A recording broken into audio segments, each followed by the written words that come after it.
Hello, everyone. My name is Hadi Raphael, and today on the show, CF Montreal gets two defeats in 1 week.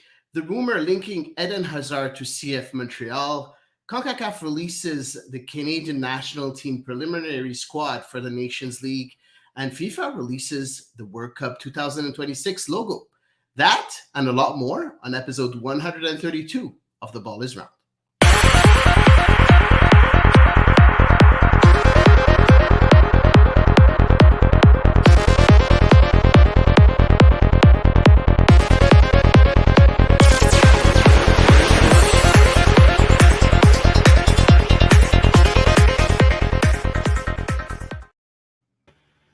And I'm joined today by my good friend Eric Chenois, who's here. How are you, Eric? I'm great. Thank you for having me again. I'm so happy. I'm so thrilled to have you again on this pod. You're a friend of the pod. You come in whenever you want, and you're every time I need someone to replace my good friends, you're here, and I'm very happy to have you here with me today to talk about CF Montreal. All right, now, and the super sub. You're the super sub, even more than that, and you know it. Now, of course, Eve and Elias cannot be with us. Elias is in Spain, and you can see all his what he's living through in the past few days. You can see it on his Twitter account. I spoke to him. He's like a baby, very, very happy to be there. I went to a Barcelona game, even though Barcelona lost against Real Sociedad, but he was so happy to be there. And Eve is with her family somewhere in Canada. I don't know where, but I'm sure she's having fun on this long weekend. But now let's dive into CF Montreal, because a lot has happened since the last pod, where we were a bit positive. We're happy to see what we were watching from Losada's team. Were you? I'm not going to say hyped, because we weren't really hyped. We were like, okay, you know what? Things are going well. Were you optimistic when you saw that run of results for CF Montreal, Eric? I was. I thought the game should have been going better in New Jersey. I was expecting them to actually concentrate on that game rather than the Cincinnati game, judging from what we've seen on Wednesday. So when they came out flat, it was a bit, how can you say, disappointing. I'll say that, to remain polite. But I was a bit mad, to be honest, to see them go out flat like that. Yeah, it was very disappointing. And you know what? When we're going to talk about, of course, we're going to talk about the game against the Red Bulls in New York. Just your quick take on the game in Cincinnati. When we were discussing this last time, we were talking about what kind of rotation should we have on this squad for that game in Cincinnati. My take was a bit extreme, but you know what? I think that was. That for me, that was the best thing that was the best thing to do. For me, we should have had a full rotation of the squad, because that game against Cincinnati was already lost. That team is just too strong for CF Montreal, and for me, you needed to have your full strength against teams that you're fighting against for a playoff spot. Everybody wasn't really. Not a lot of people were looking at this from the same angle as me. What do you think, Eric? Was it a bit too extreme? No, actually, I agree with you. I think the rotation. That's rare. That's rare. It is. The rotation should have been a lot more evident in the starting 11. I think Losada was stuck between two ideas. I think he was going out there in Cincinnati with a few players that maybe should have been benched, thinking that maybe, if something happens, maybe we can bring back some points. And, it's not, you can't blame him for that. You can't really go into a game and say you know what, we're going to lose, so we might as well just do whatever. But in the end, the 3 points in New Jersey were the big thing to look at, to aim for. and now you come back home with nothing, and that's sad, because there was an opportunity there, even though the Red Bulls were on a high, on a good sequence there, especially defensively. So all the more reasons to actually like go out there and punch faces, like really hard, but they didn't. So oh well. Yeah, exactly, exactly. Yeah, the Red Bulls were on a good sequence, like you said, with their new coach. Of course, I forgot his name, but very good coach in the USL at one point, and now he has, he's the one coaching and directing the Red Bulls bench, and he's doing a great job. Having won that game against CF Montreal, a team that they're fighting against for a playoff spot. We all know that the Red Bulls are not weren't in a very good position in the beginning of the season, but now you know what, I think they're 11th right now, so and very close to the ninth place. I think about a couple of points, which is really good. Now looking at that game, so CF Montreal lost 2-1 at Red Bull Arena against the New York Red Bull. Let's start, dissecting that game. Okay, we started that game, not much really happening on the offensive front for CF Montreal in the first few minutes. It was very disorganized in the first few minutes for CF Montreal. Not a lot of passes linking up, and not a lot of things, positive things to really point at. But what was really nice, the defense was there. And there wasn't a lot of big chances in the first 10, 15 minutes of the game for the Red Bulls. So we thought that, maybe we can hold for a draw or, try to grind a point from Red Bull Arena. Were you happy looking at the way Montreal was defending in the first 15 minutes? Um, yeah, yeah, it went pretty well, I think. Then again, Red Bulls, they're not like the biggest, like, uh, war machine in the league. Let's put it that way. But yeah, the defense was pretty good. But like the problem was the midfield, obviously, because again they came out flat, and once your midfield is flat, that causes a lot of problems going forward and defending. So to me, that's really the key of the game. But yeah, in the first 15 minutes, it wasn't that bad, to be honest. They were in the game. Like same old. They've been doing last year and in their good sequence this year. So like Camacho going out there like a warrior as usual, and the others following. So yeah, pretty solid 15 minutes overall in defense.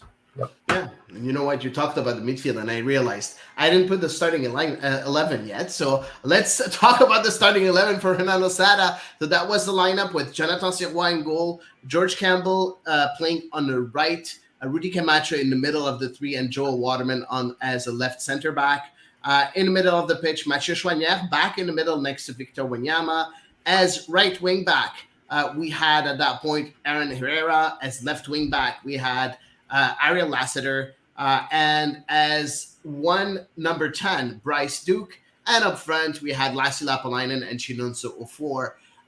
Looking at that starting 11, Eric, were you surprised to see that same starting, approximately the same starting 11 that we've seen in the last few games in that very positive sequence? Of course, you have a couple of players missing, like Gabriela Corbett, that was very interesting during that sequence, but also Sean Rea, that we know had a small injury in his foot. So, what do you think? What did you think about that starting 11 when you first saw it? I thought it was logic, seeing like the players that were available. I think it was the right call. The only change I would have made maybe would be like Corbo for Campbell, because I thought Corbo was really good in the past few games and getting stronger. So maybe I would have kept him there. But Campbell, he has this, he has strong points that allow him to be there in the 11. I mean, he's been playing rather well. He's been making a few mistakes too, but if you don't make these mistakes, then you have to make them at some point when you're in a new team. Yeah.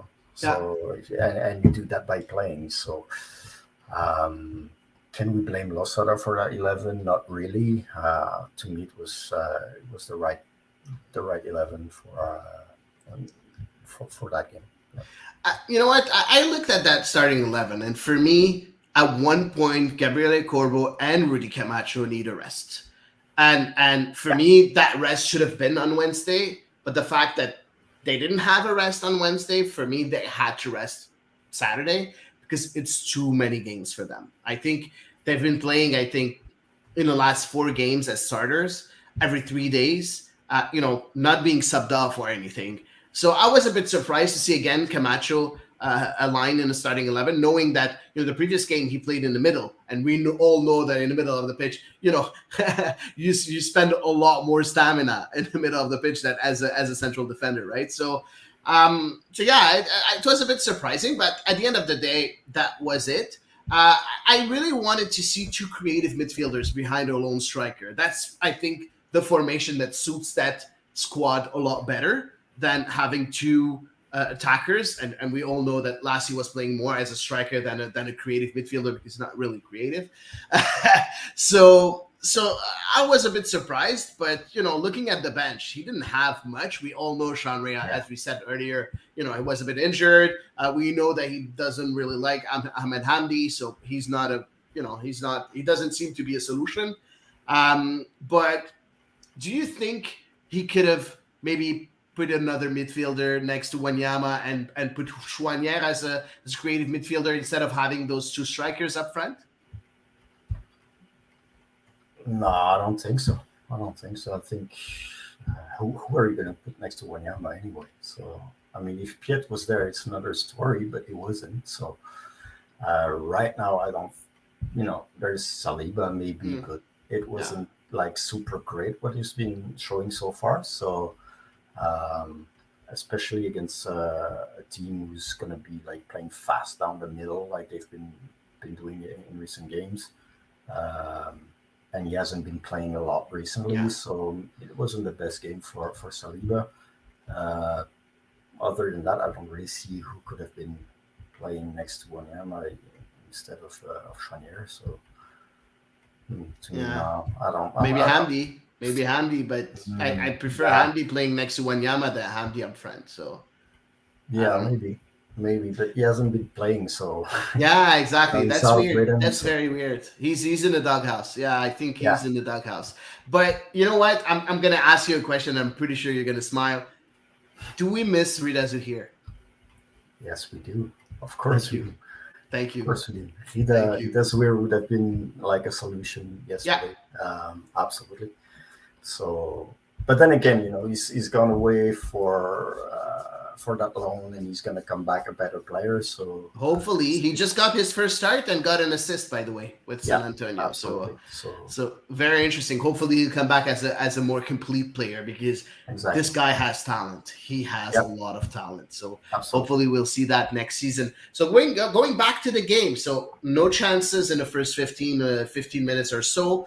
The first big chance came around the 20th minute after a big tackle from Gearwood, the DP at the Red Bulls, on Victor Wanyama. Uh, Wanyama was trying to control the ball. It was a lazy pass for Joel Waterman. So that tackle is made by Yearwood. It falls down to the Venezuelan Carmona, shoots the ball down low, and that was the first save for Jonathan Sirois. Looking at that play there, you know already that everything happens in the middle of the pitch for the Red Bulls, and that's a clear chance. That's for me 100% copyright New York Red Bulls. No, Yeah, absolutely, absolutely. And all the more reason to not come out flat in the midfield. It's super important against that team. And we're gonna have to talk about Bryce Duke at some point, but yeah, it was subpar. Chouanier, you couldn't really see him in the first half of the first half. And Wanyama, well, he was trying his best, but he was kind of alone. So yeah, that game needed a lot more energy from Montreal right off the bat, and it just wasn't there. Yeah, exactly. I think Schweiner was completely exhausted after the run of Uh, games that he had. yeah, He's been great with for CF Montreal, but at one point the guy has limits, right? So at yeah, at one point, he needs to breathe and he needs to have a bad game, and this was one of those. And on the following corner, let's talk about the corner, how it's shot. It's not dealt by either defense or the goalkeeper, and Campbell directed the ball directly towards the goal instead of directing it elsewhere. It bounced back on the face of Joel Waterman that was like, what the hell is going on? And it fell directly on the foot of Reyes, who scores easily to make it 1-0 for the Red Bulls. Can we count how many errors happened on that same play? it's just wow. It was a farce, to be honest. I mean, but the good thing in this is that that goal is easily avoidable if anybody does what he's supposed to do. So it's not like something that is gonna come back game after game after game. I don't think. I don't see Campbell like heading the ball towards his net at every game. So it's just No. like it's a freak error, it's a freak accident. There's maybe a little bit of interference when he's trying to go to the ball, but when you're a central defenseman on a corner and that you're facing your net trying to play the ball, it's never gonna turn out well for you, never. So again, maybe a lack of communication with Camacho was better placed to play the ball, but it's a stupid mistake, and as I said earlier, it's the kind of mistake that you have to do at some point when you join Yeah. a new team. So And when you're like, young, because he's a young yeah, player, right? he's on too. So yeah, so it's things like that are gonna happen. Uh, as long as they don't happen too much, it's all good. But it was a horror show, absolutely. It was really a horror show. But I want to talk about for people that don't know, you're a former goalkeeper yourself. Um, Yeah, was Jonathan Sirois supposed to go and punch that ball, or was it too far for you? Because looking at it, I wasn't a goalkeeper, of course. Looking at it, and for me, I think Sirois needs to improve that side of the game. yes. He's someone that sometimes, on crosses doesn't come out. And I Yeah. think on this particular corner, he should have been out. Am I too hard on him? No, you're not too hard on him, but the ball comes in really, really quick. Yeah, true. So that's always hard to go on the ball there for a goalkeeper, especially when your goalkeeper is short, and he's short compared to other goalkeepers. If the guy was like 6'10", he just steps in, puts out the arm, the ball's gone. But Sirois has to make a lot more effort to reach that ball, and he has very, very little time to do it. So yeah, he should have been there, like punching the ball, but at that pace, it's really, really hard for a Yeah. goalkeeper. So, And he's also learning, right? But he's yes, doing, I think, very well this year for a first year goalkeeper. I think he's doing very well. He's young, he's learning a lot, and I think at last we see a young goalkeeper, homegrown, getting minutes, being young, and not reaching 24 and 25, getting his first minutes with the club. So I'm kind of happy when I see Jonathan Sirois in nets right now. Um, a few minutes later, Eric, it was 1-0 for the Red Bulls, of course, as we said. At the 26th minute, again, Carmona, the Venezuelan, who was really good during that game. I really loved his play. He was everywhere. He was everywhere on the pitch. So he picked the ball from Herrera, and Herrera, but Herrera looked like a teenager in front of Carmona, and he gave it to Omir Fernandez, who quickly gave it to Caceres at the top of the box, and that was a really difficult shot from Caceres. And once again, a good save by Jonathan Sirois, because we talked about his mistake a bit earlier, if we can call it a mistake, not punching the ball on the corner. But as a shot stopping goalkeeper, he's doing very well, right? Yeah, yeah, absolutely. It's one of his strong suits, absolutely. Um, but to go back to Sirois, I want to say what I like about him is how stable he is. Yeah, Uh, he's there. He's gonna do the job. Like nothing fancy. He's gonna make a few mistakes here and there, but usually it's stable. yeah, And the he's guys, consistent. yeah, he's consistent. He brings a lot of stability at the back, and the guys at the back they know that he's there and they can count on him.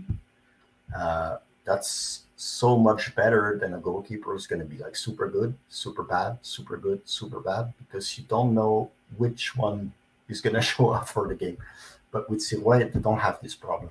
It's always, let's say, like 7 out of 10, always, always. Sometimes it's going to go 9, sometimes it's going to go 6, but it's pretty much always 7 out of 10, 8 out of 10. So in that range. So that's good. That's I think a strong argument for him becoming the number one. I think. I love that last sentence because it's a good transition. That was my next question for you. Is he number I one? And figured. is he the one? Is he finally the one that we've been waiting for as a homegrown, as a goalkeeper, starting for his hometown club? Is that is that you know Sirois' position for the next 10 years or so if he stays here? Of course, do we have a goalkeeper for the long run with Jonathan Sirois, or do you think a Pentem is coming back, or do you think that we should get another goalkeeper from elsewhere because he's not good enough? What's your opinion on Jonathan Sirois? That's, that's a tough one. I mean, that's one for Olivier Renard, I think. Where Wait, does he see I him? have another Belgian here. I don't have Olivier Renard. I have the other Yeah, Belgian. I know, but eventually you're gonna have to ask him the question. But from what I see, and I don't want to disrespect anybody in this, so it's gonna be hard to say, but I think Jonathan Sirois is gonna be a strong number 2 Oh wow. Okay. for most of his career. I, I see, there's a lack of control of his box. There's a lack of directing the defense. He's not super vocal. I don't see when I look at him so far, but he's very young, so that can change.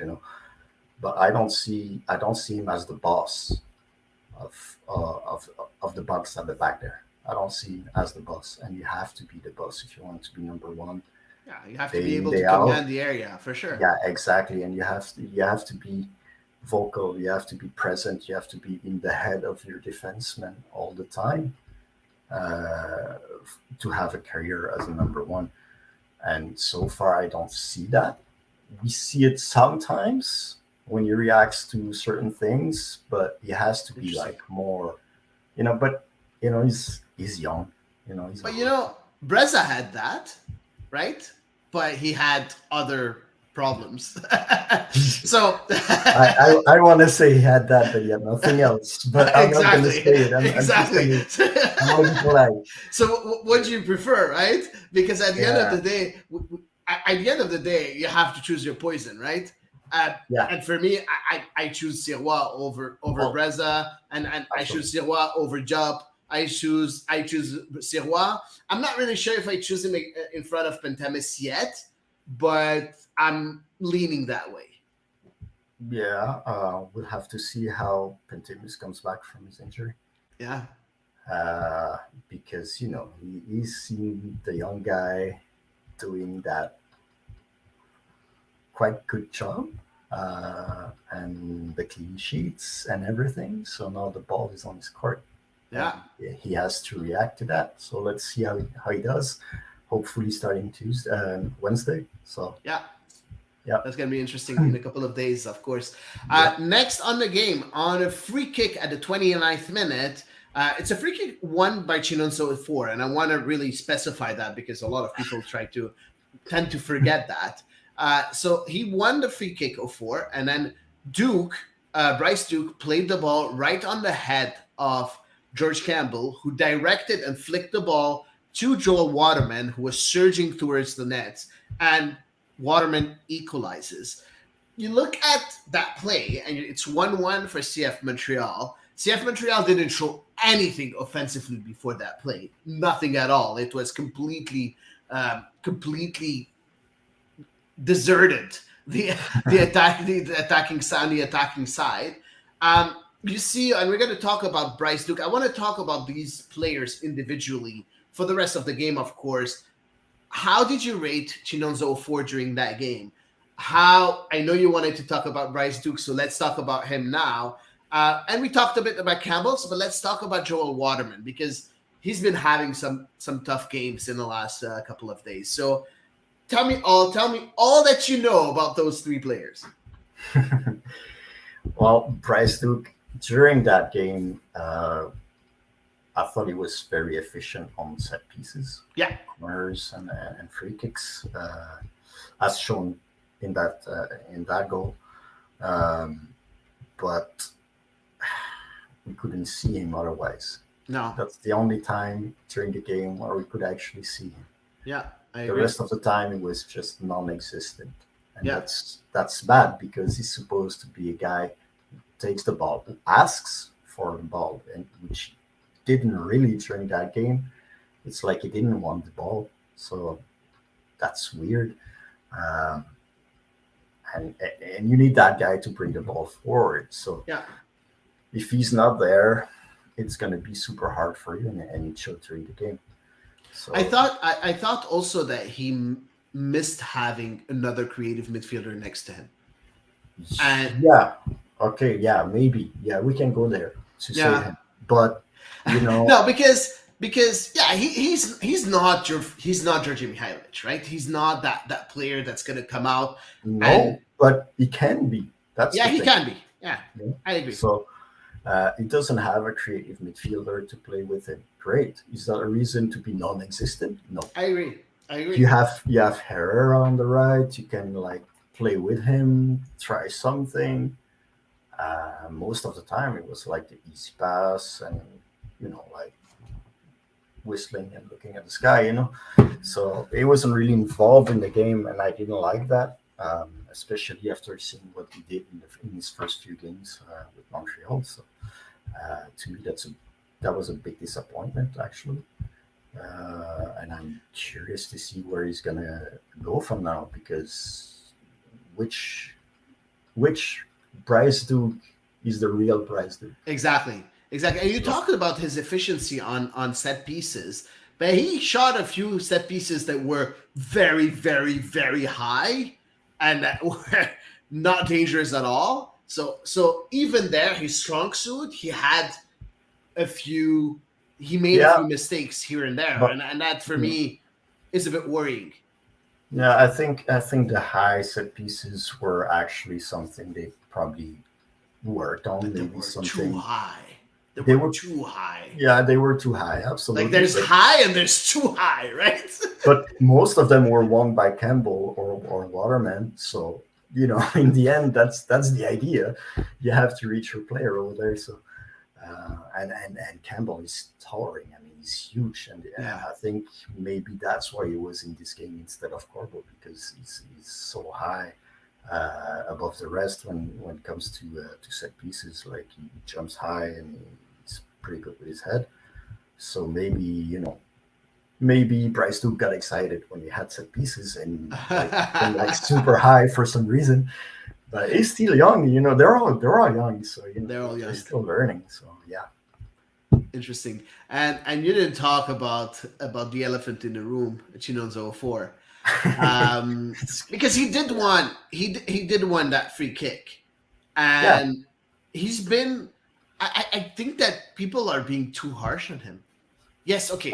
He should have had at least a couple more goals. Yes, technically he's not very gifted. but the work rate that he has, the things that he does up front, the runs that he makes, and that opens up space for a lot of his players and his teammates. I think it's something that we have a tendency to forget. That yes, again, he's not that DP star striker. He's not. He's someone that should have had a few more goals, but he's not completely garbage either. Do you agree with that? I agree. I agree. He does a lot of good things on the field, but the main thing that he's doing during the game is being the target up front for Sirois, for Camacho, for Waterman. They send long balls to Yeah. him, and 80% of the time it rebounds as if they hit a wall. He has to First work on that touch. first touch, Yeah. which is so bad. It's Yeah. not even Yeah. funny anymore. Yeah. I mean, Yeah. I was patient with him. I was like, his first touch is crap, okay, but he's doing so much stuff around that's good for the team. So let's not talk about it. But now I'm tired. I It's a need bit to too talk much. about it. It's a bit too much, especially in that game. In that game, it was super bad. Yeah. It was even the second touch, so it was crap. So Yeah. like at some point, man, stop hitting the ball like it's like just try to like calm down a little bit. You get excited, it's great, but man, I hope Sabrango works with him on that because it needs to be polished to say the least. Yeah. Really. Really, it needs to be polished. And you know what? I think he has what it takes to fix. He's never going to be a first touch master. He's not going to be Dimitri Payet for sure. But he can be a better player, and and improve that first touch at one point. So hopefully we'll see that in the next few weeks, and hopefully very very fast. A few minutes later, Reyes, him again, who was a poison for CF Montreal, he found Dylan Nealis in the middle of the pitch at the 33rd minute. The 24-year-old American was left completely unmarked and managed to bring the ball forward, fire a shot on goal. It went over the bar, yes, okay, it wasn't a clear chance or anything, but I think he was completely at the middle of the pitch. He was able to go at the top of the box unchallenged, completely unchallenged. Never closed down. Like you talked about the problem in midfield. Uh, this action embodies what you talked about. What was the problem in midfield? Is it exhaustion or is it tactical? I want to say mental exhaustion. There were a couple of players there that were actually having a hard time thinking about what they needed to do. Um, Especially against the Red Bulls, you have to be on your A game in the midfield. They were just not there, so they were always second, always reacting instead of anticipating. They were mostly badly placed on the field. That's that to me. That's not physical exhaustion; it's mental exhaustion. When you stop thinking about what you need to do when you're on the pitch, it's because you need to be replaced. And as you said, Schweinner maybe should never have started that game. But then again, we talked about the lack of options on the bench. So, but uh, you know, Is it time to have someone in your doghouse when you have a player that needs rest? Like at one point, he needs, Hamdi needs to get minutes because you're not going to be able. You chose to send Zuhir on loan because you have enough midfielders, but there's a midfielder that you're not using, and yeah, and for me, that's not normal. that doesn't make Whatever sense. his work rate during training, because Losada said a couple of times, if you're not good in training, you're not going to play. But at one point, you want to win. you Yeah, know, it's like, well, at least Chouanier is good in training. That's but he's that been we know. amazing. Yeah, He's been he's been amazing. amazing. He's So been amazing, absolutely. But as you said, at some point, these players they're not going to play every game. So yeah, Losada has to find options. Like kill the dugouts because it doesn't work. Yeah. Yeah, you know what? Give Saliba again another chance. But like Chouanier needs to rest. We'll see. We'll see what will happen in the next few games, and we'll talk about that a bit later. A couple of minutes later, after that chance where Dylan Nealis, who was very good also in that game, was never closed down. A couple of minutes later, the Red Bulls built a great chance with no less than six players touching the ball. First of all, the wonder kid Tolkien, because he's been very good, gave the ball to Omer Fernandez, who found Yearwood between the lines. The English backheeled the ball to Caceres Jr., who found Burke in the box. Burke in the box, one touched it to Dylan Nealis again, and Nealis skied it again. Now, you're looking at that chance. I think we're right now around the 35th minutes or 36th minute. It should have been 3 or 4-0 or 4-1 for the Red Bulls. You agree with that? Yeah, well, I wasn't expecting you to go over every chance that the Red Bulls had in the first Oh half. yeah. Oh I yeah. did. I didn't sign up for torture, man. Fuck, crazy. Wow. But yeah, you're right. I mean, they had great chances, and Montreal was just, as I said many times already, they were just flat in the midfield, and they took advantage of that like 100%. Yeah. But again, they should have scored. We were lucky Yeah. that it was still 1-1 at that point. Yeah, Very, very, very lucky. let's not forget that they're a bad team. So it's True. True. there's a reason why they don't score goals. It's because they're not good. So yeah. And then after 37th minute, Corey Burke made the Montreal defense look very, very bad and scored a second goal for the Red Bulls on a through ball from Caceres Jr. Again, a very good player, Caceres Jr. Goal was waved off at first for offside, but then VAR, looked at the play again and gave a different ruling, and goal was awarded for the home team. It was the right call for VAR. Very, he was covered. Burke was covered by Waterman. And you look at that, and I know a lot of people. I think there's two scapegoats right now for CF Montreal fans: Chinonso Four and Joel Waterman. I understand that he hasn't been good. Uh, Saturday, I do understand that, but how many times has he been good for the club? At one point we have to give him a break. Yes, he hasn't been awesome this year yet, but I think he's a very solid center back.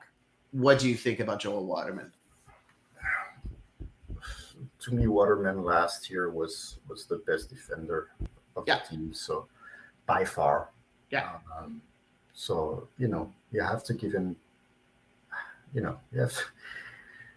We have to be careful what we say about Joel Waterman, because he can actually like bounce back and make us all look bad in like a span of 3 weeks. So I'm not gonna say anything bad about him. I'm just gonna go back to the mental exhaustion I was talking about. This is clear mental exhaustion again. When you're that far back behind the other defensemen, it's because you weren't thinking about what you had to do, and that's it. That's it. And again, it's a player who needs replacement, obviously. But he wasn't benched. He was benched, the couple of games ago. So he didn't have that stretch, that run of games that the others had. So mental exhaustion, yes, but is it all? I agree. But like the let's call it the Toronto week. It was super super demanding emotionally. Yeah. Even if you were not playing because you were suspended. They were so into it and so intense in the emotions and in the play and everything. We had to anticipate, something bad after that. Obviously against Cincinnati, because on top of that they didn't have time to prepare the game. So I was expecting a lot of problems against Cincinnati. But then again, against Cincinnati, it's like 3 goals that could be avoided. Against the Red Bulls, 2 goals that could be easily avoided as well. So is the team playing badly or he's just making stupid mistakes there too. They're making stupid mistakes, but they Yeah. don't play bad per se, you know. In that game, they weren't very good. Like, I think it's the worst game since the beginning of the streak, easily. Because against Cincinnati, they didn't play a bad game. I completely agree with you. I think that the 3-0 the scoreline was a bit tough to swallow because Montreal played an okay game and they shouldn't have lost by that much. But against the Red Bulls, it was tough. Not a lot of things were created up front, and It that's was, something yeah, that worries me a bit, you know. But like you said, I agree with you that I think it's mental exhaustion at one point, and I completely agree with that. Let's look at the second half. Second half, Ronaldo Sada has been very good making substitutions in that run, in that positive run.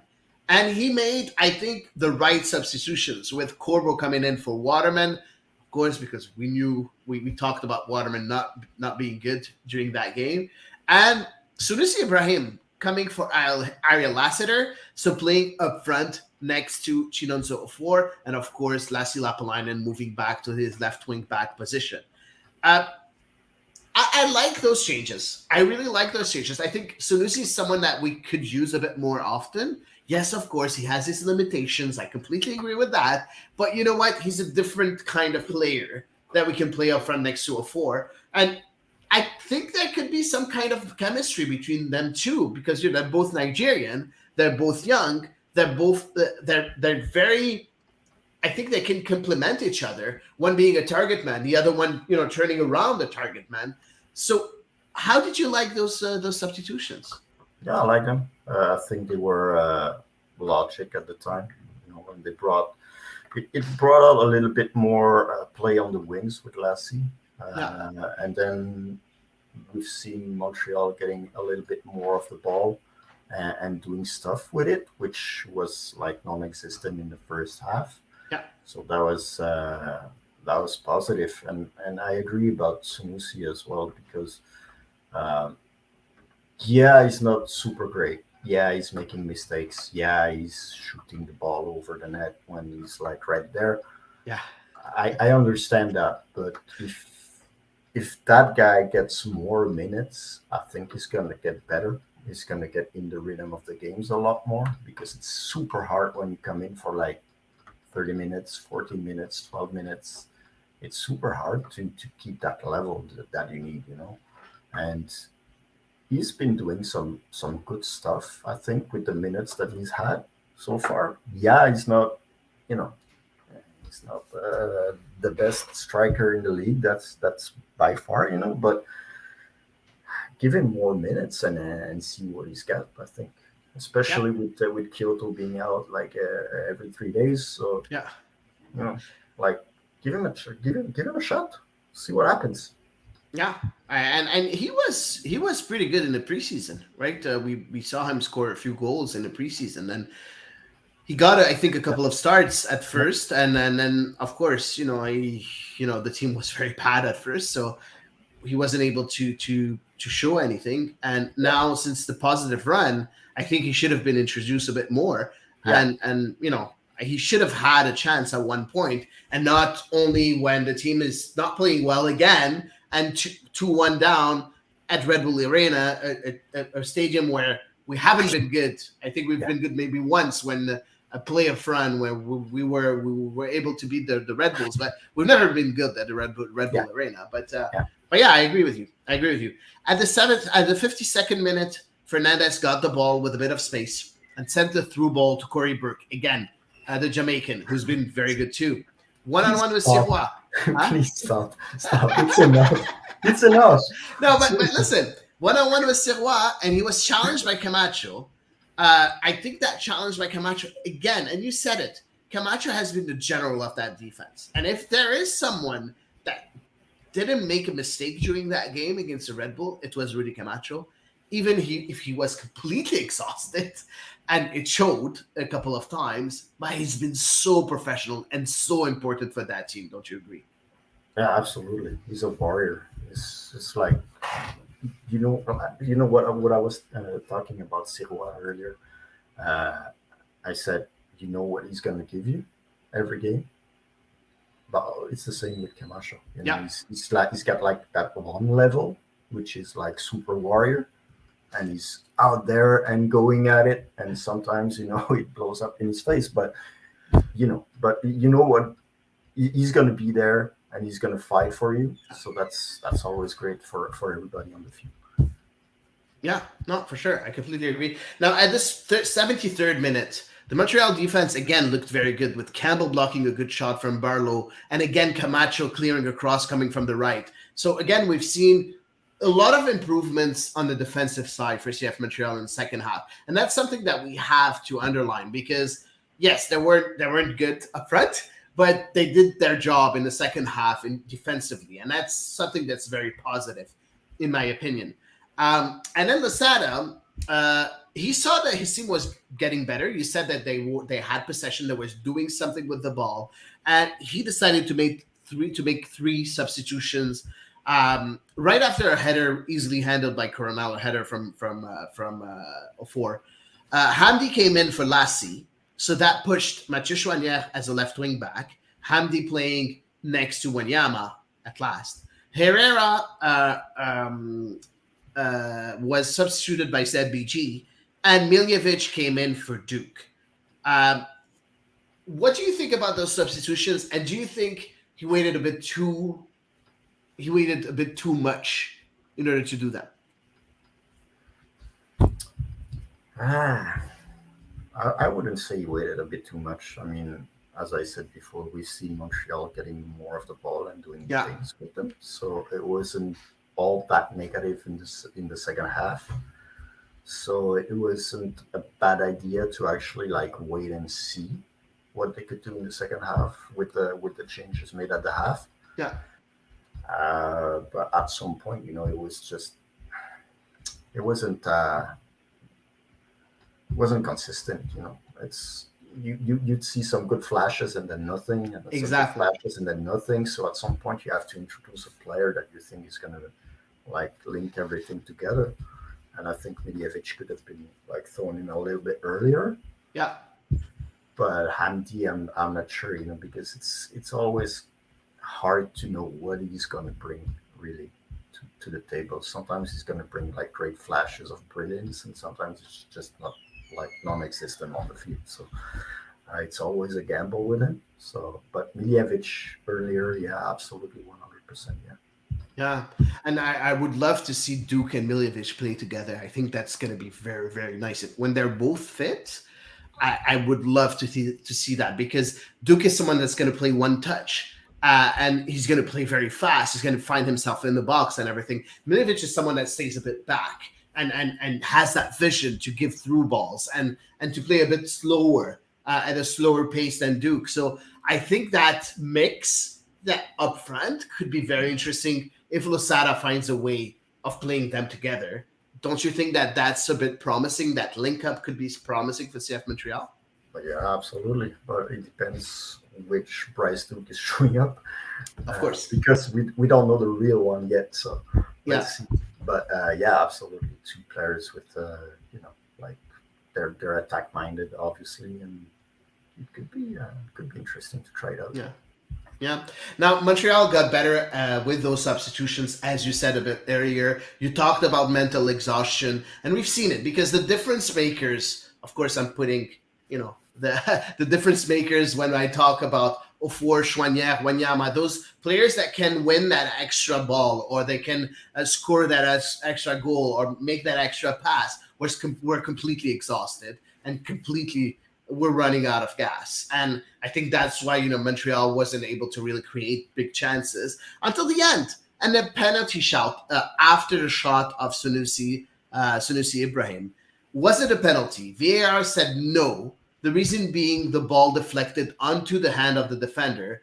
But it was two different players. And that's, for me, that rule was completely what is not in place anymore. That's an old rule when it deflects when it reflects on a player, if it touches your hand, it's still a penalty. And there's another thing that I've just read not too long ago. A lot of people saying that it didn't touch the hand, but it touched the head and the face of the defender. So what do you think about that thing? Because clearly, when I watch the replay, and I watched it a few times, and maybe I am biased because I look at it in a way where I want to see a penalty, right? So, Yeah. so do you think that was a penalty, or do you think there's a reason why it wasn't called? What do you think? Um, it's super hard to say. We don't have a good angle on that to actually like judge whether the arm is in a strange position where it shouldn't be. It's just not enough data to actually like take a decision on this. So to me, yeah, I'm just gonna stick with the decision on the field and say like it wasn't penalty. You didn't have, It looked yeah, harsh. It looked harsh. yeah, but it's still a hand in the box, harsh or not. Like, you know, we've Yeah, watched, yeah, we've but watched some, we've where's the watched some arm? very, yeah, we've watched some very, very Yeah, but harsh calls absolutely. for. But if nobody can tell where the I arm agree. actually is, I agree. it's I agree. super hard to take a decision because I agree. that's with the laws of the game now. That's what that's where the decision is whether the arm was out or was the defender making himself bigger with his arms. It has to be in a natural position. Was it? Nobody knows. So before we scream scandals and then like light things on fire, let's have a clear angle that shows what happened. Really, we don't have it. So I no idea. Interesting. Eric, that of course final score was 2-1 for the Red Bulls. Let's face it, a very well deserved win for the opponent. But let's talk about that because and I didn't say it before, but you're the creator and of course the owner of Yo Park, and you have someone with Emile Archambault. We received him here as a guest here on the Ball is Round a couple of I think last season, and he's the one that's your expert referee wise. So I suppose he's written something for Viopark, and is it out? Is it going out? When is it going out? Because we're waiting for this. It's tomorrow. It's So tomorrow. you're gonna have his point of view on the whole thing tomorrow, and I'm not Perfect. gonna spoil it. Don't spoil it. Don't spoil it. So Tuesday, if you read French, of course, Emile Archambault on Viopark, a very, very, very interesting website for Eric Chenois. I really loved it, and he knows it already. So if you don't read Eric Chenois' Trois Constats, you should. And if you're not aware that Emile Archambault writes for Viopark, now you know. And there's a lot of other things with Emile Parenteau also doing work for you. So Yeah. that's very, very interesting. So look at that game. Lost 2-1. We're 2 days now away from a Canadian Championship semi-final against Forge FC. You just lost two very important games in MLS play. We all know how much the Canadian Championship is important for Montreal, not only for the club, but also for the supporters, and especially for the supporters. What do you do with your starting 11 when you're facing Forge FC? Are you going to play with those exhausted players? Are you going to rotate? What would you do? Rotate, absolutely rotate. And we already know a change of competition can bring something great from the team. So we already know that. I think they're super excited to play that semifinal, and I think whoever is going to be on the pitch is going to be like 100% out there and focused, and no mental lapses this time. I don't think. Are you willing to give your starting 11? I'd see Pantemis in the nets. I would go with definitely Torkelson, um, Corbo, and Campbell at the back. Uh, on the sides, Brogia, absolutely. I'd go with Lassiter. In the midfield, that's the tough question. Huh? The midfield is always kind of hard. Hopefully, Piet can eventually come back one day. Yeah, but he's not. He's But not. He's not back in training yet, is no, he? no, I don't no, think not so. yet. Yeah. I don't think. No. Yeah. Um, so I would have to go with Wanyama, uh, and around him I would go with Saliba and Miljevic. Okay, Yeah, interesting. and the rest So, is up in the air. I don't want to. I don't want to go for the attackers. It's too complicated. So but it's Sunusi, man. ah, He's a Canadian yeah, Championship goal it's true. scorer, It's like right? yeah, So yeah, he's absolutely, been scoring left and right in the absolutely, Canadian Championship. yeah, absolutely. That's true. Okay, That's true. so But full then rotation, yeah, full rotation. yeah. But we I all think know how important that game is. So it yeah, would be a big gamble if you go with a full rotation on that very important day because if you lose against Forge FC, I think the Lozada's position at the club is yeah. But kind of. I'm not going to say he'll be fired, but he won't be well regarded. Let's say it that way. absolutely. But then again, it's a full rotation. Yes and no. I mean, Campbell and Corbel have been playing a lot True. of minutes. Wanyama too. Wanyama too, Lassiter as well. Like there's still like a good base, like of strong veteran or very well used players. So I think the team shouldn't suffer much. And of course, Pantemis is gonna like outdo himself because he has to. So like it's a That would be guaranteed nice. win. That would be nice. That would be nice if he can stop in case there's penalties. If he can stop some of them, that No, would be don't great. talk about penalties. As I So said, I didn't sign up for torture. So stop. let's wait and see what will happen. I like your idea. Full rotation for that game. I think it's going to be very interesting. Knowing that on Saturday again, Montreal will be playing against Inter Miami, if I'm not mistaken. The next game, I haven't watched the schedule, but I think it is Inter Miami, right? Am I right? I think I'm right. Yeah. Yeah, good. Now, moving on. And, there's a reason why I called a Belgian for this pod. Uh, Voilà. guys, there's something that we've been hearing, and it's Marca, a very, very, very well known Spanish newspaper linking Eden Hazard to CF Montreal. First of all, we know that Marca's rumors are usually never unfounded. Like they don't throw garbage rumors, and it's a very serious newspaper. So that's one thing. Second of all, so give me your take about the news of Marca linking Eden Hazard with Montreal. And second of all, is he finished? Because a lot of people saying that he is finished and he's coming to really retire here and not play and doesn't do anything defensively. He's never going to come back and defend when he's asked to and stuff like that. Talk to me about Eden Hazard, what he's able to bring to this team in 2023. Well, the rumor to me, I mean, it's Marca, so it's there has to be something there, as you said. So it's not far fetched, but to me, it would be far fetched to actually see it happening. I don't see how it can happen. We know Montreal. Um, Montreal signed Drogba. yeah, but we didn't. Like it's They signed Piatti the thing is, Hazard wants to stay in Madrid to see his contract through in 2024. 2024. That's So one he's more been year. saying it like many times. Yeah, yeah, It's well known.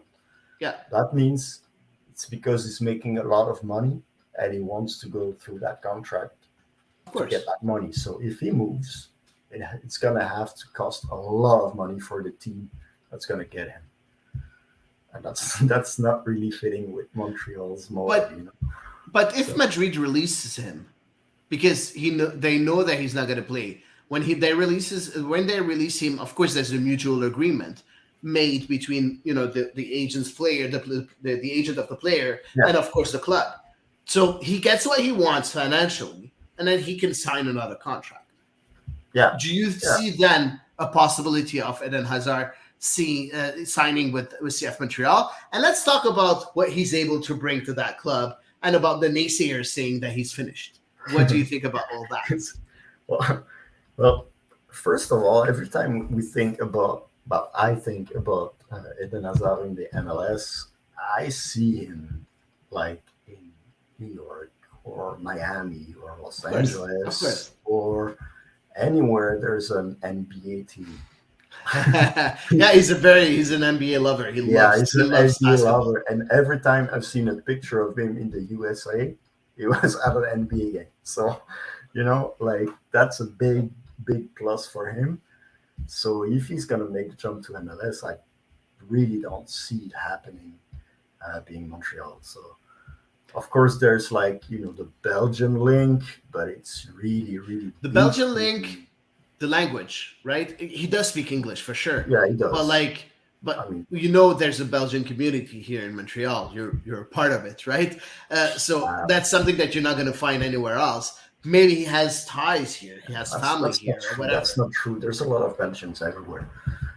Like it's true. It's true. I mean, Yeah, you can find Belgians wherever you want to go. So it's not really. I don't. I don't see it happening. I'm sorry. I'm not. I would it's love okay. it, It's okay. but But if it I happens, is he finished?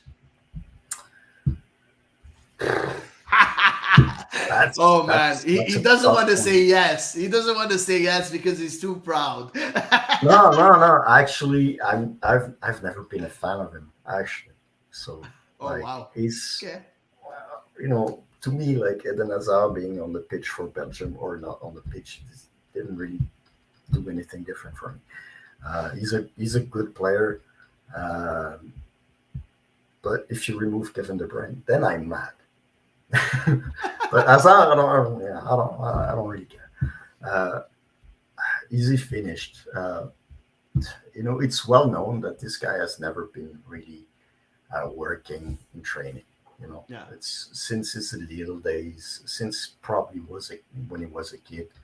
He's always been super talented, and if he had worked his ass off during training, he probably would have been like on par with Messi or Ronaldo and all the greats, but he isn't because he doesn't like to work. Yeah, that's it's as simple as that. So Easy finished. I don't know.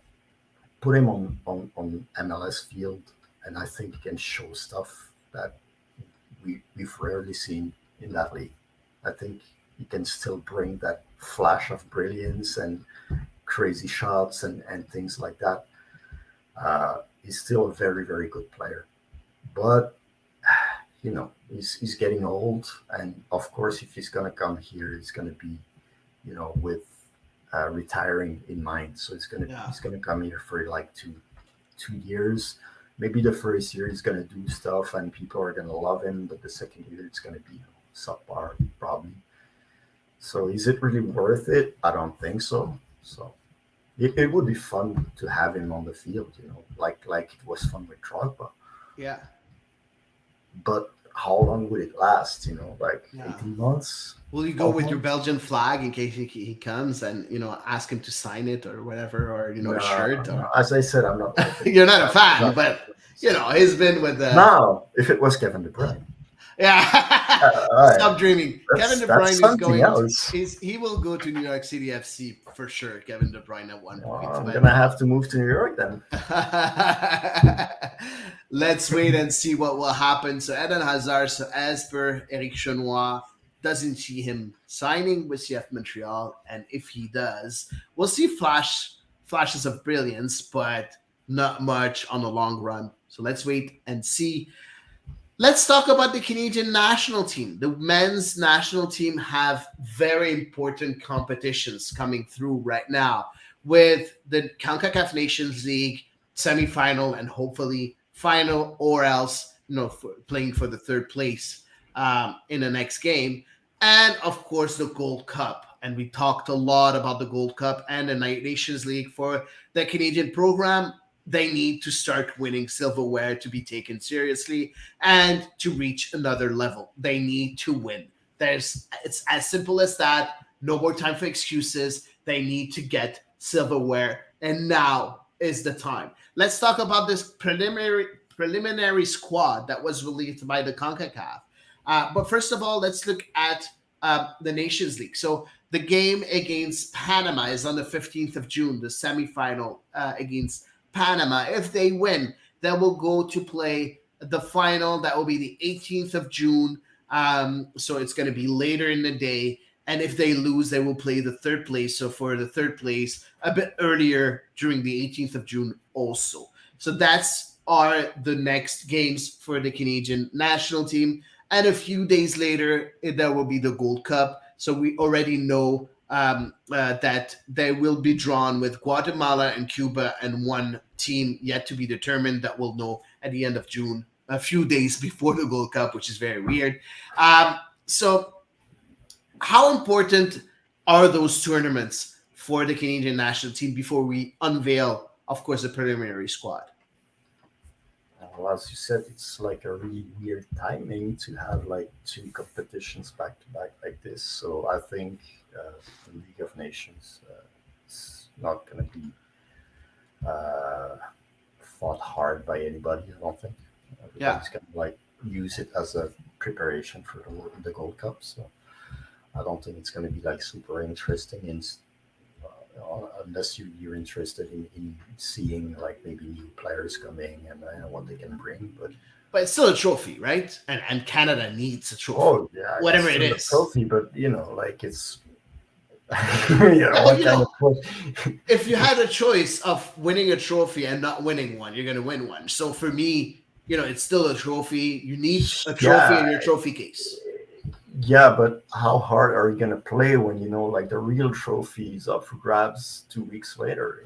Yeah. So But as you said, it's preparation. So if you're playing against maybe mentally, you can put a yeah, mental, I don't know, a mental knock on those juggernauts that yeah, are the states or Mexico. So that could be interesting too before the Gold Cup. yeah, yeah. Absolutely.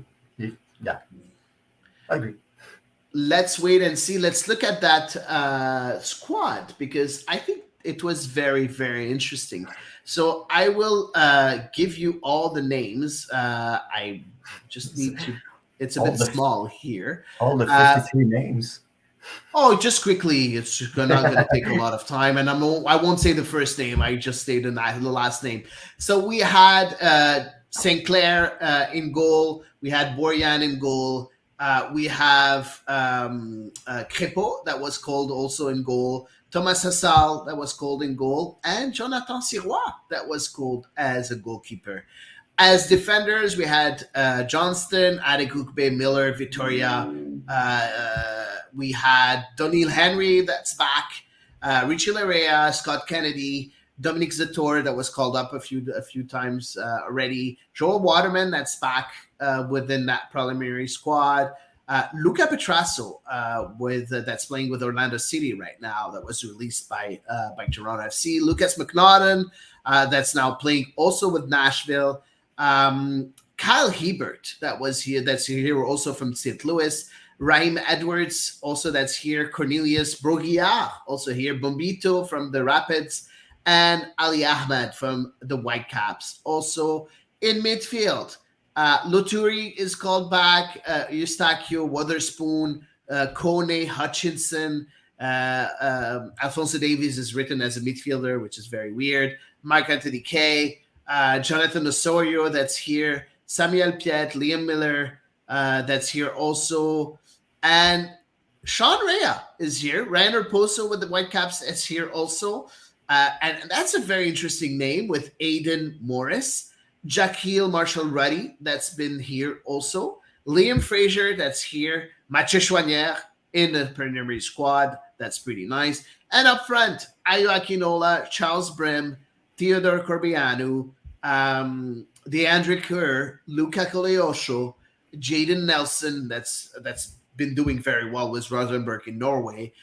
Jason Russell Rowe with the crew.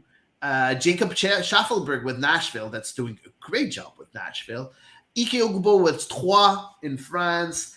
Jonathan David, that's here. Kyle Laren, of course. Tejan Buchanan, Junior Hoylett. Lucas Cavallini, that's been called up again, playing with Mexico. So looking at that squad, what interests you? What is normal? what is not normal, who should have been called up and not is not called up with that preliminary squad. Tell me all about it, Eric. Well, there's 53 names in there, so everybody has been called up. There is no way around it. I can't think about a player who should have been there. And Oh yeah, there's one, which one? Mohamed Farsi.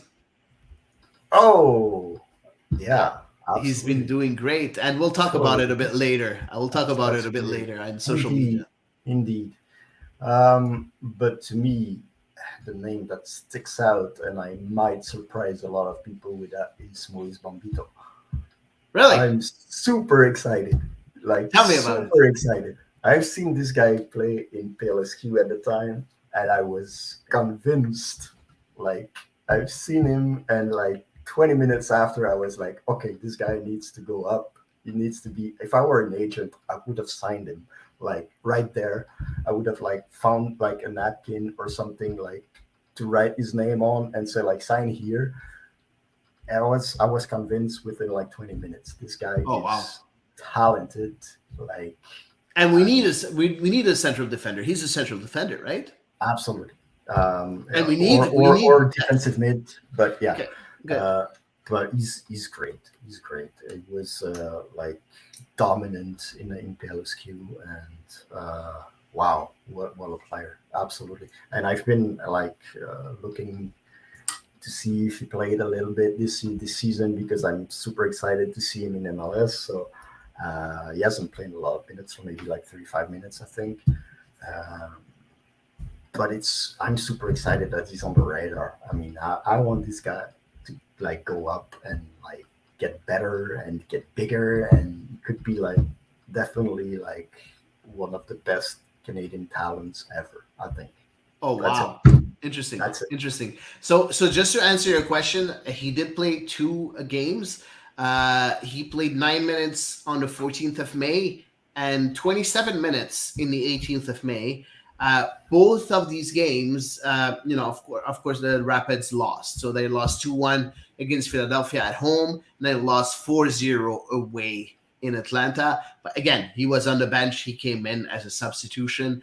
That's interesting because if look, the Rapids are not doing well because three defeats in a row. So at one point, maybe the coach is going to is going to want to change things up in defense. So we might see Bambito gaining a few minutes here and there, and maybe proving to everyone except Eric Chenois, because he already proved it, that Yeah, he's a great player. absolutely. It's fantastic. It's fantastic. so so that's interesting. You know what? For me, it's Aiden Morris. Aiden Morris, for me, is the most undervalued player in MLS, period. This guy is so good. He's a midfielder, a very defensive midfielder that's able to win and grind balls in the middle of the pitch. A bit like our Samuel Piet, of course, but he has something better than Samuel Piet. He's able to finish chances. He's able to be very lethal in front of goal. And he's been very good under Wilfried Nancy. And I think he's going to develop into a very interesting player. And that shocked the whole Canadian media because nobody knew we were able to call him up with Canada. And you know what? It seems that Aiden Morris, maybe Wilfried Nancy had something to do with it, but Aiden Morris accepted a call up from Canada. He did also accept, I think, a call up from the US, but at the youth level. So he accepted the two of them.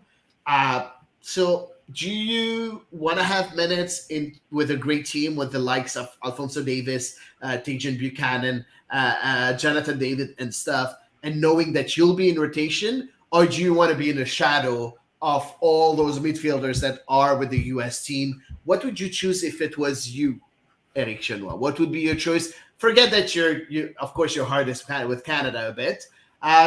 Forget that. But if you're the player and you have to choose between the two. Well, it depends on what the plan is for the player. Like of course it's a step above a youth team, so it's like you're stepping in with the big boys, and you're seen, and it can do wonders for your career. So, what's his plan right now? Does he want to play like in MLS for the next 2 years, or does he want to go to Europe as fast as possible? If he wants to go to Europe as fast as possible, Canada is the best way, definitely. Interesting.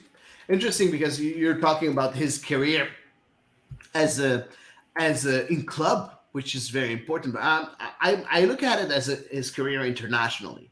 I think he has a lot more chance of being called up regularly with Canada Yeah, than absolutely. being called up with the US. Because think about it, a lot of people are saying, "Oh, you know what? We have so much depth in the midfield." We don't. I'm sorry, we don't. We have we have Steven Eustakio, we have Ishmael Kone, okay, and then what? Atiba Hutchinson is no longer really young. Mark Anthony K has been doing Mark Anthony K has been doing since he in the last couple of years, so I don't think his place is guaranteed. You have Victor Luturi, that's very young also. So there are a couple of places up for grabs. Of course, Samuel Piet has his name in a hat also. So what do you think? Looking at the depth of that midfield, there's a place to take for Aiden Morris. Absolutely, absolutely. This is why I was talking about it, like from his club career point of view, because to me, it's obvious that there's a place for him in Canada. It's like, yeah, obviously, yeah. It's like there's no way around it. I mean, if you want to play international football, you go with Canada right now, and you're gonna have a shot at that. Uh, Day in day out, they're gonna call him. Yeah, because there's, as you said, there's a lack of depth in the midfield. There's a lack of depth like pretty much everywhere, to be honest. But um, yeah, like who's next in the midfield in Canada? Yeah. Because as you said very nicely about Hutchinson, he's not very young anymore. Absolutely, that was fun. But yeah, it's it wouldn't make sense for him to go the US way. I think. Of course, and you look at Aiden Morris in MLS under Wilfried Nancy, 13 games starter out of 13 games, 3 goals, 1 assist, being a defensive mid, very important. 97% of the minutes played with Columbus. And in US Open games, he was only substitute. So a couple of games as a substitute with the crew. So I think it's going to be very interesting. Hopefully, John Herdman will find the right words to convince him to be a Canadian international. If there's something that's good about John Herdman, is convincing players to play under him. We have to say it. He's convinced a lot of players to do that. We can criticize John Herdman as much as we want, but not on this. Do you agree with me? I can criticize him all day long. Yes. No, but regarding this, he's able to convince players. Yeah, I know, absolutely. Yeah. Okay, good. Okay, so we're on the same page. But That's pretty good. For Aiden Morris, I mean, of course, a winning argument would be to tell him that he's going to have a chance to play with Moise Bombito. That's the great thing. I mean, who would pass that up? Seriously. Interesting. Interesting. So we'll see. Do you think that Canada is going to win a trophy in 2023? Just like that. If you have $2 and you can bet on yes or no, where would you put your bet? I would bet no. Oh, okay. Yeah. It's $2, man. It's not the end of the world.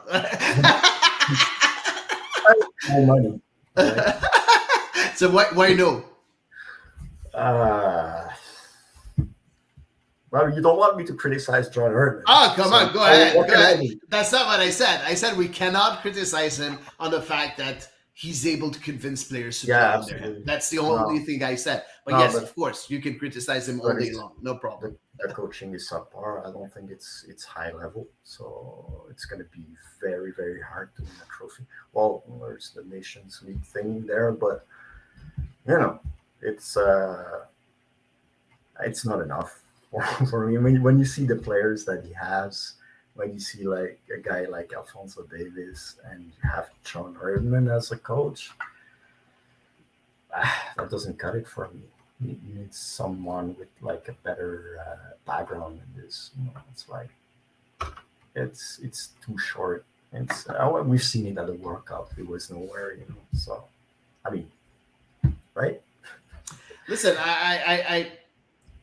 I think John Herdman has improved so much since he became the men's national team coach. Since his beginning until now, I've seen so many good things that I didn't think he was capable of doing. Now I agree with you that he needs. There's a lot to learn still, but I have a feeling that this guy has something that the others don't, and maybe yes, it's he's subpar tactically. Completely agree with that. Yes, sometimes his decisions don't make sense, but he's been able to do things. Everybody ruled Canada off for the 2022 World Cup. He's the only one that believed in it, and they were able to do it because of the whole process behind it. Qualifying for the World Cup was very tough, and he was able to do it. So we have to give him credit there. Now, is he able to again get improve a bit more and learn a few more things during those two tournaments? I cannot rule it out.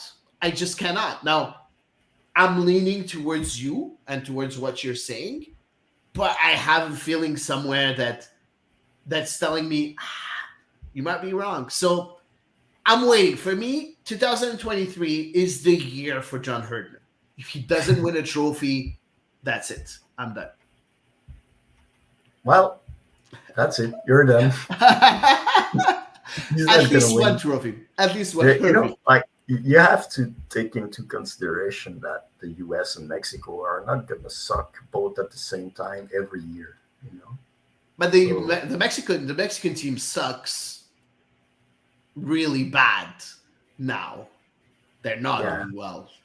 yeah, but it's not gonna last. True. So at some point you're gonna have to find a guy who's gonna be able to bring something that makes sense tactically, I agree. and it's things that take time to put in place. So like 2026 is coming fast. I would love to see Wilfried Nasi in that role, but that's me. I didn't Yeah, say it out loud. that's that's that's definitely you. I see the yellow T-shirt. I see it. Ah, yellow is my favorite color, man. Yeah, of course it is. But it is. I swear to God, it's my favorite color. Everybody knows that on TBIR. So moving on, and last, I think it's going to be the last subject before we move on to social media.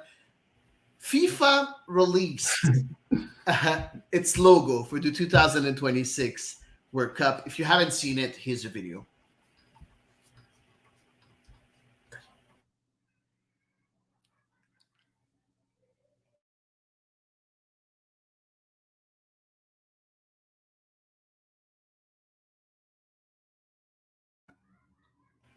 Eric. Really? I didn't sign up for torture. I told you, but still, you're going You at it. said yes, man. We we, Oh we, yeah, I we should have just said. we just suffered Let's. two defeats, and there's a logo, and I gave you the program, and It's you said yes. it's my last time. It's my last time. I'm retiring now. So the first thing that came to my mind when I saw this was Coca-Cola ad.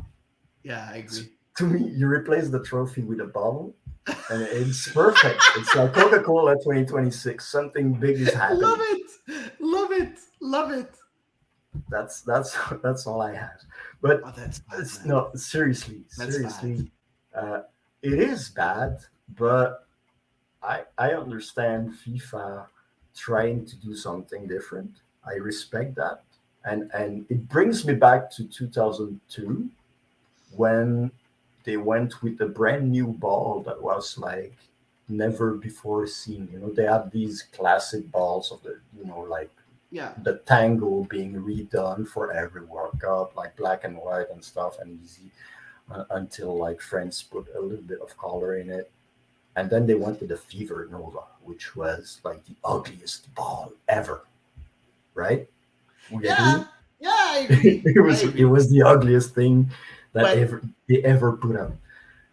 But from that, they started working on the balls and making them different for every World Cup, which is good. I mean, I like the classic tango balls, but it was a nice move to actually bring something different with more colors, with more designs, with like something completely different at every World Cup. I think this is the direction we're going in. They, they totally shot the bed with this one, but the next one are going to be, I think, more interesting. Okay, this again, you see this Coca-Cola. Dude, I'm sorry. You know what? It's the first time in my life that and I've known you for a while now. It's the first time that I see you looking at this ugly thing and saying positive things about it. But That's I'm not positive about that one. you I'm are very positive about positive. You're I no saying that no I it's gonna bring other and great logos in the future. Like that. yeah This is I'm gonna positive be about the next ones. Not this one. It's like the Fever Nova. The Fever Nova was just the ugliest ball ever, and it still is. But okay. But it brought something out. let's try to imagine this being on the shirts of every international Yeah, no. footballer out there. 48 teams, 23 players on each one of these teams. Let's do the math quickly. You're gonna have you're gonna have 48 times 23. That's gonna be 1,104 players wearing that logo. Plus, you're gonna have all the referees wearing that logo. Plus, it's going to be on all broadcasting, around the world with that logo. That's not normal, man. Like this is Well, not normal. This is not a World Cup logo. This is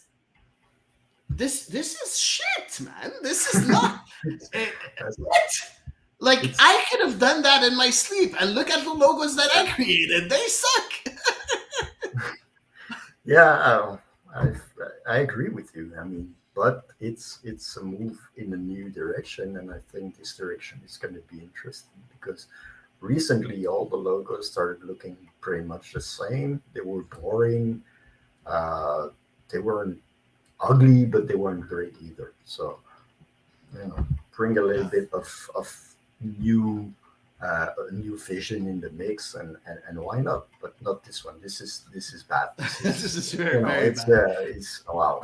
This is very bad. This I is mean, very very bad. that means everything that's gonna come after is gonna be better. That's for sure because this is like the lowest point they can reach. So it's great. For that, it's great. You can only go up from there, right? Exactly, So exactly. yeah. So we'll see in 2030 if we have a decent logo, but We that's will. very very far. I'm telling you, we will Yeah, for because sure. you cannot do worse than this. That's why you're gonna have a better logo. You're gonna look at the new Exactly, logo and you're gonna say, "Oh wow, it's so beautiful," because you're gonna exactly. compare it with that horrid thing Thing. that we just saw. So moving on, let's look at social media. So here's the, of course, segment introduction.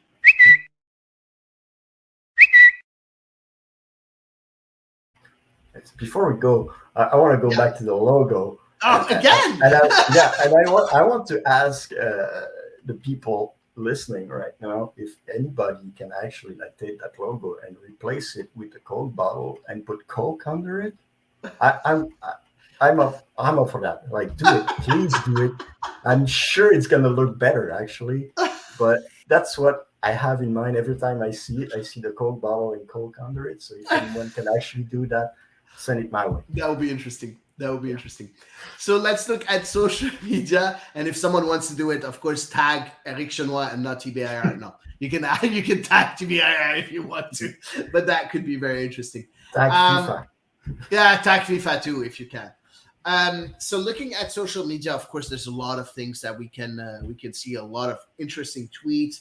I chose a few ones as usual. So let's start with Ryan Burns. I would have put Marco Donadel instead of Bernardo Corradi, but that's me. I love that because the Liga, the Serie a Twitter account in English, tweeted Happy Victoria Day for Canadian teams, completely forgetting about the Whitecaps, of course. Of course, not really, of course, but there's not a lot of Italian players that played for the Whitecaps, and putting three Italian players playing for Toronto and Montreal to celebrate Canada. I'm not going to talk about Toronto players because it's not important, but the Montreal players that were chosen were, of course, Alessandro Nesta, that was Marco Di Vaio, and Bernardo Corradi. Do you agree with Ryan Burns saying that Marco Donadel would have been the better choice? Is there somebody else that you would have chosen as an Italian to represent Montreal on that tweet? No, because I would never have sent that tweet. It was tacky. Yeah, It it was so was. bad. It was so Okay, bad. but just play the game, Eric. It's still better than the FIFA logo, but it I was it was it was bad. it was bad. But I yeah, agree. no, I think Donadel would have been a better. Yeah, Pizzolito. Pizzolito well, could have he's been. not really Italian. He's more like Canadian. So True, but he's from Italian descent, right? So, yeah, but or Morbiello Morbiello. then Yeah, uh, Morbiello. Yeah, that would true. have been more iconic. But Italian players, Yeah, yeah. Well, you have Matteo Ferrari as well. of course, of course. Um, but Interesting. like you go way back in the past there, so it's like more like 2012, 2013. So Gabriele Corvo then maybe to have something more anchored in the present. Yeah, I agree. I agree. Interesting. And you know what, Ryan? Eric agrees with you, of course, for Marco Donadel, as do I. Next tweet is from the Blue Fox. Losada keeps rotating the CF Montreal starting 11, but yet somehow keeps playing 04 all the time. Am I the only one not understanding what he sees in the player? Dude is a lump who is barely a footballer. Also, Waterman needs to ride the pine for a few games to wake up. So we talked a bit about it, Eric. I don't know if you want to add anything else on that. We've said everything we had to say about that. I think I Yeah. don't want to So be mean to anybody. so Blue Fox, you can listen to the first part of the pod where we talked about O4 and we talked also about Waterman. So please feel free to listen to the beginning of the pod. Next tweet is from Justin Hornecker. Starting Cal Hebert at left back could have backfired spectacularly, but his one on one ability successfully shut down Johnny Russell. Three clearances and four interceptions is why you take that gamble, but the Canadian managed national team international also created a chance from the wing, all for City, which is the hashtag for St. Louis. Kyle Hebert has been very interesting with St. Louis, and now seeing that he can play as a left back, for you, does he become a must for John Herdman? A must I do not know, but is certainly super interesting to have in the squad. That's for sure. I haven't seen him play a lot, but he had a great game against SKC. Kudos, Yeah, you know. SKC has been doing very well lately, right? They won Yeah, in well, Seattle. They won in Seattle. They won a couple of games too. Very interesting games also. So they yeah. haven't been that bad since they played, Montreal. Then again, Johnny Russell is not exactly at the peak of his career. He's I like agree. slowing down badly. So, I but it's agree. still interesting. I mean, whenever you have a good game in MLS, that kind of puts you on the radar of the national I team. agree. I You know, agree. I agree. I think that Kyle Hebert for me is right now should be called up because he's been doing very good work for St. Louis. Now, we don't have a lot of depth in central defense, and I think he can be that player that could be the replacement of Kamal Miller. We know he has it to perform right now, Kamal Miller. So maybe that's a player that you want to see in the yeah. Canadian mix. And Mhm. just to answer your thing about Sporting Kansas City, yes, they lost that game against St. Louis 4-0, but they did draw against LAFC 1-1. They won against Minnesota 3-0, and they won in Seattle 2-1. So they've been All doing a bit better. accidents. I tell you. So that's go. So that's for Kyle Hebert. Moving on to the next tweet. It's from Canadian Soccer Daily.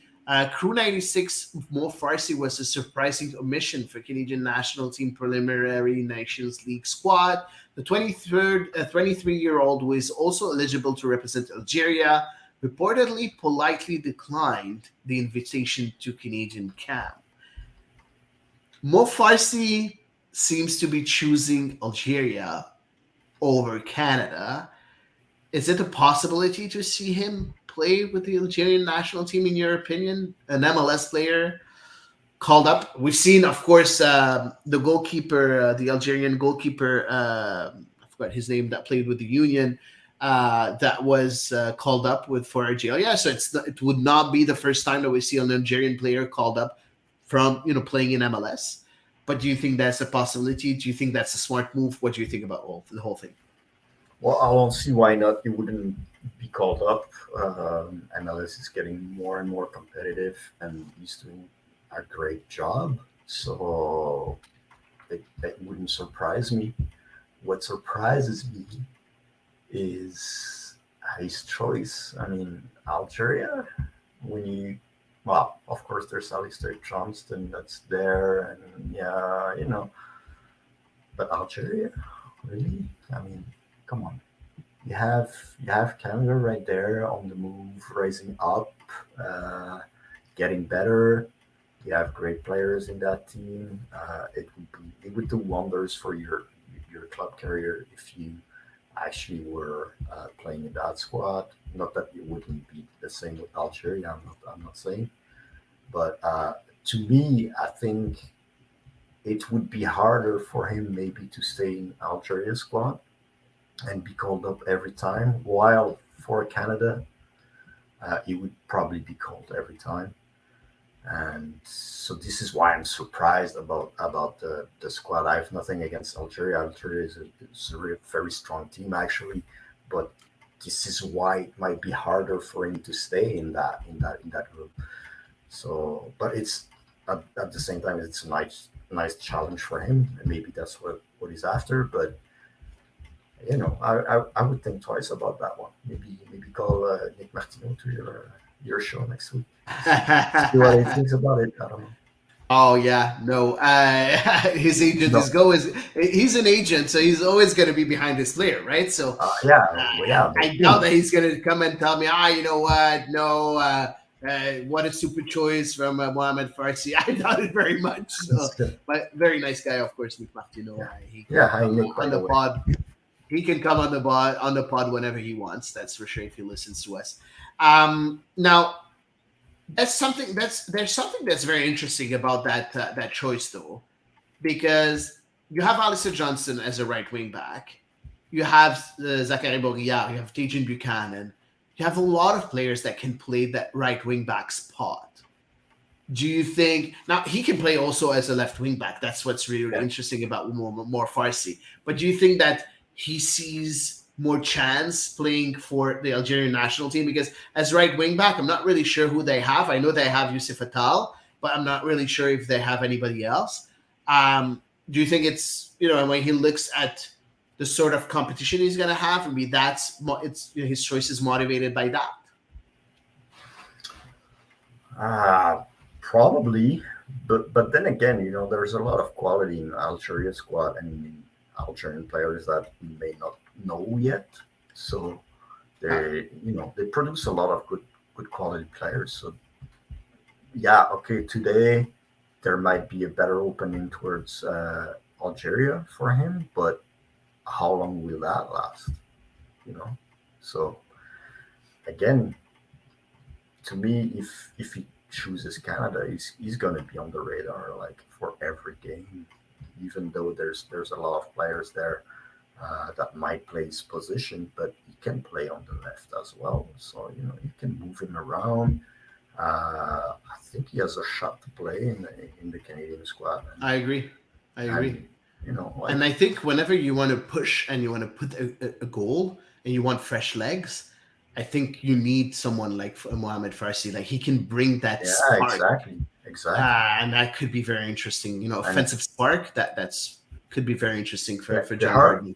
and there are a lot of good players who've made great international careers by being super subs. Yeah, So yeah, why not? I mean, it's to me Algeria is more like it's cloudy. Like it's not clear what's gonna happen to him if he goes that way.